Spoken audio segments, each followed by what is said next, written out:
Welcome to Guide Guru. We hope this video helps. You start by getting the right tools and removing power so nothing shorts. Use a Torx T8 and small Phillips, then eject batteries and any pack. Once done, peel the sticker over the hidden screw and remove all 5 screws.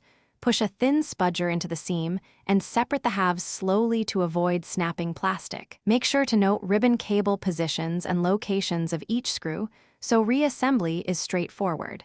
This step prevents lost parts and keeps the controller aligned. With the shell open, lift the PCB slightly and locate the joystick assembly. Unplug any ribbons and the vibration motor so the board can clear. If the joystick is soldered, heat each pad and remove the pins or desolder enough to free the module. Once free, lift the joystick straight up to avoid tearing traces.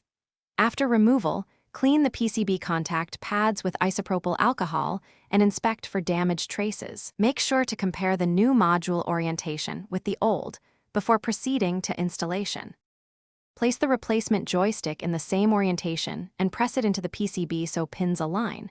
Solder each pad cleanly or secure the retaining clip if present, making sure joints are shiny and solid. Once soldered, reconnect ribbons and motors, position the PCB back in the shell, and tighten all 5 screws.